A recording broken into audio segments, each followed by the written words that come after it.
चलिए दोस्तों शुरू करते हैं आज का न्यू वीडियो। आज के हमारे इस वीडियो में हम जानेंगे कांग्रेस के घोटालों के बारे में।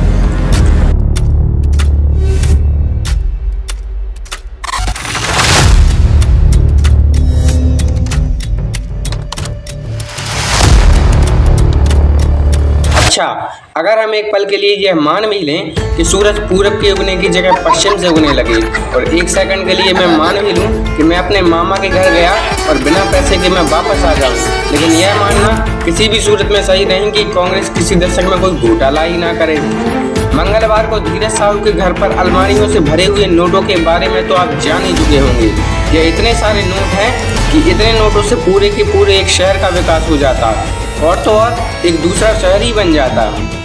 वैसे तो भ्रष्टाचार के बारे में राहुल गांधी जी बहुत बड़े बड़े बोल बोलते हैं और भ्रष्टाचार के विरुद्ध कांग्रेस ने शुरू से ही अभियान चला कर रखे थे और यहाँ तक कि कांग्रेस के बड़े बड़े प्रधानमंत्री सिर्फ इसीलिए प्रधानमंत्री बन पाए क्योंकि वह भ्रष्टाचार के विरुद्ध खड़े रहते थे।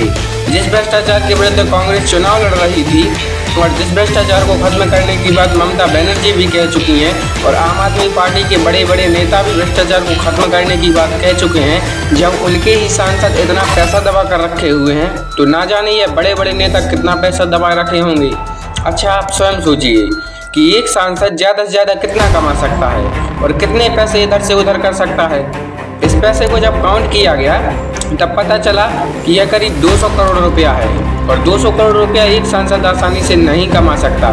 70 से 80 करोड़ रुपए भी वह इधर उधर से उसे मिल सकते हैं, लेकिन 200 करोड़ रुपया वह भी 200 करोड़ नहीं, अभी भी कई सारी अलमारियाँ खुलना बाकी है मेरे दोस्त और कई सारे राज अभी दफन हैं।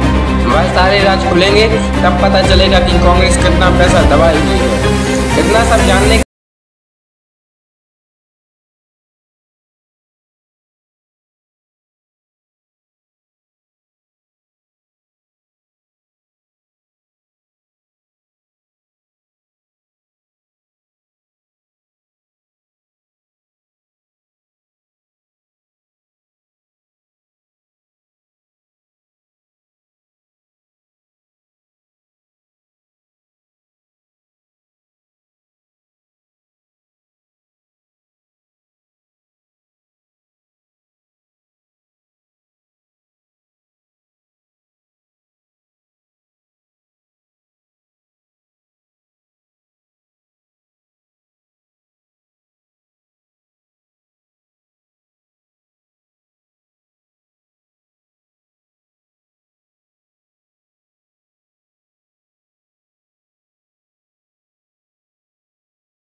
इसके अंदर वक्त यहाँ पर यह कहेंगे कि हर नेता एक जैसा नहीं होता, हर सांसद एक जैसा नहीं होता, तो भाई मैं भी जानता हूँ हर नेता धीरज साहू जैसा मूर्ख नहीं होता।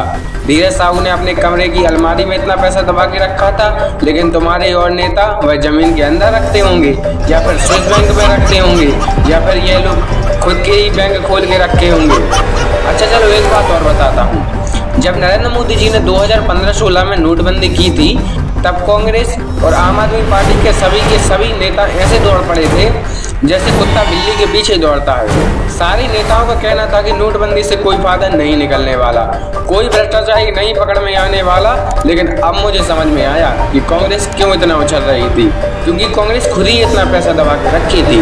कांग्रेस के सारे नेताओं का कहना है कि बीजेपी ईडी और सीबीआई का गलत इस्तेमाल करती है, हमारे सारे नेताओं को गिरफ्तार कर रही है। अरे 200-400 करोड़ रुपया रख भी लेते हैं तो क्या बड़ी बात हो जाती है, इनमें कौन सा देश लुट जाएगा। लेकिन मोदी जी ने शुरू से ही कह रखा है कि ना खाऊंगा ना खाने दूंगा। अच्छा, एक बात और बताता हूँ आप लोगों के लिए, सुनकर गदगद हो जाओगे। सवाए आप कांग्रेसी ना हो तो मैंने बहुत सारी इंस्टाग्राम पोस्टें देखी हैं जिसमें कांग्रेसी लोग लिखते हैं कि अंधभक्त मतलब बीजेपी वाले अब केवल मंदिर मस्जिद के पीछे ही भागते हैं, उनके लिए विकास नाम की कोई चीज से कोई मतलब नहीं। अब मुझे समझ आया कि उस विकास का मतलब होता था बहुत सारा पैसा कैसे दबाना है, यह होता था। तो भाई ऐसा विकास आप ही रखो, हमें नहीं चाहिए। हम तो मंदिर मस्जिद के नाम पर ही वोट दे देंगे।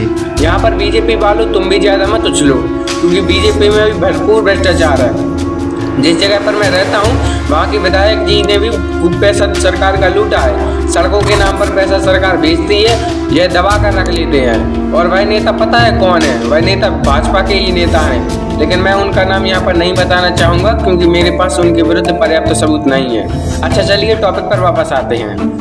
हाँ, तो हमारे राडार पर कौन थी? कांग्रेस थी। तो को कांग्रेस की तरफ मोड़ा जाए, सारे गन्स और मिसाइल्स को कांग्रेस की तरफ मोड़ा जाए, तो अब हमला शुरू किया जाए। यह रही कांग्रेस के सारे घोटालों की लिस्ट। कांग्रेस बीजेपी पर आरोप लगाती है कि मोदी शिवराज जैसे बड़े बड़े नेता भी घोटाले करते हैं, लेकिन उनके खिलाफ आज तक यह कोई सबूत नहीं जुटा पाए। लेकिन जब हमने इतिहास उठाया तो हमने हमारी कांग्रेस की तरफ देखा तो पता चला यहाँ तो घोटाले करने वाले सारे के सारे नेता बड़े बड़े ही हैं। सभी के सभी पूर्व प्रधानमंत्री के नजदीकी ही रहे हैं। मतलब समझे दया, कुछ तो गड़बड़ है। कांग्रेस में शुरू से ही भ्रष्टाचारी रहे हैं और इन लोगों ने खूब देश का पैसा लूटा है। ना तो ये लोग देश को ये पैसा दे पाए हैं, ना तो ये पैसा बरामद कर पाए हैं और ना ही उन अपराधियों को पकड़ पाए हैं। भला हो अब बीजेपी की सरकार है, नहीं तो ये पैसा भी पता न चल पाता। अंत में मैं यही कहना चाहूँगा कि बीजेपी हो या फिर कांग्रेस, भ्रष्टाचार किसी भी पार्टी के नेताओं को नहीं करना चाहिए। ये जनता का पैसा है, जनता के हित में लगाना चाहिए और ऐसे सांसदों को, ऐसे नेताओं को कड़ी से कड़ी सजा मिलनी चाहिए और ऐसी सजा मिले इन लोगों को कि अगली बार कोई भी सांसद देश का पैसा लूटने से पहले 100 बार सोचे। अरे इस पैसे का उपयोग गरीबों की भलाई में करते, इस पैसे का उपयोग देश के एजुकेशन में करते, इस पैसे का उपयोग आप अपने क्षेत्र के विकास करने के लिए करते। मुझे पता है कि ये पैसा क्यों रखा है इन लोगों ने इस पैसे को इसलिए रखा है ताकि अगले वाले चुनाव में इस पैसे को खपा सकें। लेकिन यार चुनाव आयोग ऐसी रणनीतियां नहीं बनाता कि ज्यादा पैसा चुनावों में खर्च ना हो। आपको जानकर हैरानी होगी कि हमारे देश में चुनाव में सबसे ज्यादा पैसा यूज होता है और विश्व के सबसे महंगे चुनाव हमारे देश के ही होते हैं। और क्यों होते हैं? क्योंकि ये सारे के सारे नेता पूरे 5 साल खूब बचाकर पैसा रखते हैं और फिर बाद में उन चुनावों में निकालते हैं। हमारे चुनाव आयोग को इस ओर ध्यान देना चाहिए कि चुनावों में ज्यादा पैसा यूज नहीं हो। और पता है ज्यादा पैसा यूज होता है, इस वजह से कोई गरीब व्यक्ति चुनाव भी नहीं लड़ सकता। क्यों? क्योंकि उसके पास प्रचार करने के लिए इतना पैसा ही नहीं बचता। और ये लोग तो बाद में इस पैसे का उपयोग शराब बांटने में करते हैं और मतदाताओं को खरीदने में करते हैं। लेकिन भाई गरीब आदमी क्या करे जिसके पास कोई पैसा नहीं है लेकिन देश के लिए आगे बढ़ाने की एक नई सोच है। अंत में मैं यही कहना चाहूँगा कि भ्रष्टाचार हमारे देश के लिए बहुत बड़ा कलंक है और हमें इस कलंक को साफ करना ही पड़ेगा। बाकी भ्रष्टाचार को खत्म करने के बारे में आपकी क्या सोच है कमेंट में ज़रूर बताना। मिलेंगे एक और नए धाकड़ वीडियो के साथ, करेंगे किसी और न्यूज़ का पोस्टमार्टम। तब तक के लिए जय हिंद जय भारत।